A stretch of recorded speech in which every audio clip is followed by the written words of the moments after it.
Coucou la famille, c'est encore moi la vôtre, Miss Tania Moukoko. J'espère que vous allez bien. Moi ça va la famille, Dieu fait grâce. La famille, bon là dans nos vidéos, on a une la bino ya ndeko, to frère, to ndeko na biso o do bengi na komo ya big boy. Bande ko beli baby big boy ba misu ba ebiete to chomona récemment awa na ba réseaux sociaux ba lekisa ki na télé na Kinshasa na Congo ba lekisa ki vraiment na bato na groupe moko ya ba criminel bango ba yibaka bango ba bomaka ba kidnapper euti ko leka awa ekitaki mataki ba kidnapper affaire kidnapping bato ba enlevaka bato po ba keko boma bato ba yibaka ba bien ya bato ba salaka bato mabe moko na bango na kombo ya big boy aleka ki wana garçon ya big boy oyo azalaki oyo alobaki ke plaignant na ezalaka Seleo oyo ayibaka Seleo grand musicien na biso bilamba nyonso. Voilà la famille toza moi muke ba réaliste toza ba juge ba rosala musana bango mais ngana na tirer na attention ya ba kondi na biso pe ya ba kondi pe peuple congolais. Lelo vidéo mususu ebimi big boy asali vidéo azana prison bakanga ki bango nyonso ba Isaac Kabaka bango nyonso wana groupe wana nyonso na bandeko wana nyonso basi bakanga bango mais na yebite su bolanda ki très bien ba dire ya big boy c'est vrai aza criminel po ye azoloba pe aloba ki aza kidnapper te ye abomaka batu te c'est vrai que ye ayibaka aza criminel crimimutu moyibi koyiba eza bien teza mabe voler n'est pas bon c'est vraiment interdit na loi ya mokili pe na loi ya nzambe eloko ya yote bazwaka te mais big boy ayibaki siko kosto yebite koyiba ngo eza cause nini o bango bazosala ti bakoma ba koyiba ya makasi ndengo wana kolelisa bato mais bakanga ki donc bakangi azo insista azoloba très bien que aza criminel te azoloba que aza assassin te ya bomaka te aza kidnapper te en fait aza ko insister bongo et to ekotala ngana ekomona yona ola kisabino vidéo aza na kati ya prison azo ko insister alobi ba partager les vidéos même le chef de l'état ekomelaye et pas ya président na biso Fachi Beton papa mwana na yo moko oyo ya moyibi to oyo ya asalaka bato mabe ayibaka lelisaka bato aza kosenga aza na posa aloba. Ce qui m'a intéressé moi Miss de Miss comme congolaise comme moi na mboka de père et de mère congolais voilà et loko etiré ngai na vidéo oyo eza que azana posa ba komisela vidéo et pas ya chef de l'état parce que azana ba konti et belé na sima na ye azana posa a dénoncer parce que kolala kolamuka na ba prison ya Congo en tout cas ezana assurance te azomona ke aza na assurance te mais azana ba konti belé o bazo komele même nenga azana kati ya prison bazo komele bazo boya atanga kombo alors que pona ye alobi ke bot sambisa ki likolo mba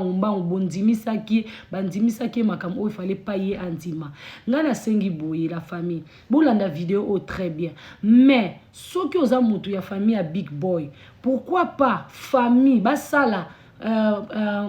conférence de presse ba bengisa ba journaliste ba meka ko solola tina likambu ya ndeko na bango so ba yebike ye ayibaka kaka ye abomate ye aza criminel te po makambo ko kidnapper o elelisi pezo lelisa ba famille ebele ba mama ebele ba bungisi bana bandeko ebele ba bungisi bandeko na bango makambo oyo chef de l'état s'il vous plaît avec le respect que je vous dois papa s'il vous plaît ba kondina biso basala kamusala mala botala likambo oyo ya ba kidnapping oyo botala likambo ya koboma ya bamakambo mabe ozeleke belé na mboka na biso Congo s'il vous plaît bolanda vidéo la famille boloka ba dire na azana prison asali vidéo na prison bon to éviter après vidéo soki akozala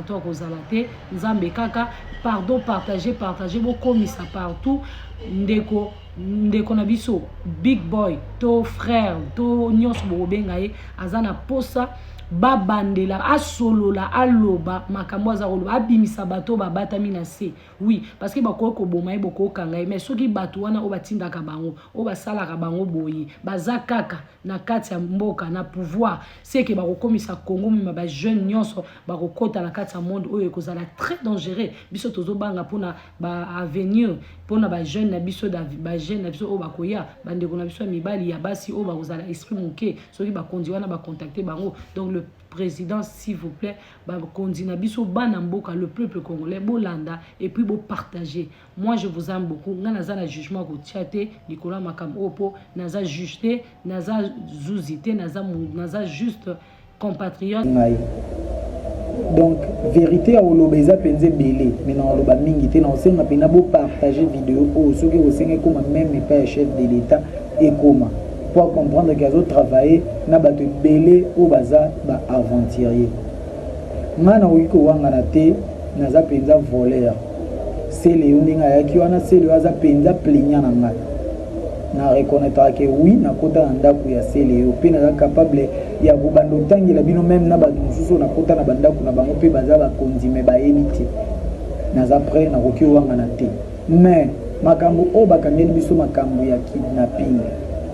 makambo wana ba vrai bato o basala makambo wana baza libanda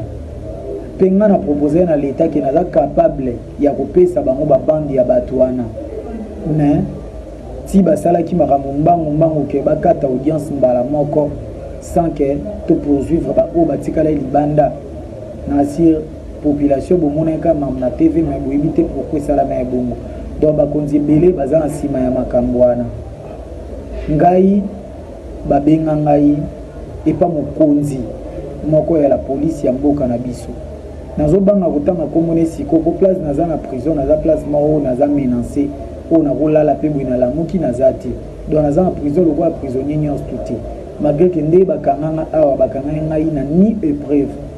mais tozana batu o bazana prison o bakanga bango bakangi ebembeza sur place na seye mutaocho bomaye mais aza en prison azotambola le roi prisonnier nyos azo subir peine naï mais ngana le roi na double cachot na prison na sous na prison mususu na accès même ya téléphone té nyos toana bazobanga pour ebike na koloba ba vérité. Et puis preuve en appui na relaxa bino ba enregistrement ya ba appel ndenge na sola na ba konza mboko kandi na za na prison nandi bazo fortifier ngai ke na lobelo te na za la calme ba momo bazo gérer makambo pour ceux qui na lobby ba vérité wana ekodukela bango ba problème nga ba proposer nga na mokonzi moko ya la police a proposer ngai to kutana na na bureau na wana na kutobi ma prison na osalelo te ngai marambo na ebisi bino wana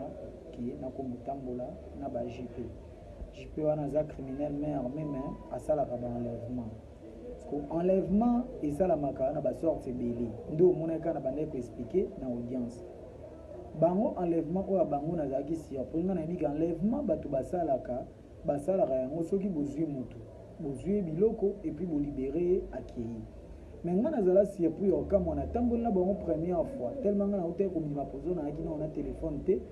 téléphone tozu ba pesinga téléphone ango mbongo ba pesinga mais mutu bazo kiteka te bazo libérer kati ba benga général Kasongo si to kutena général Kasongo ba sola général Kasongo mutu wana ba kitsae les restes ngana eba souté nde to kenanga batikanga lobi na mosu to bandeli même mana moni ngo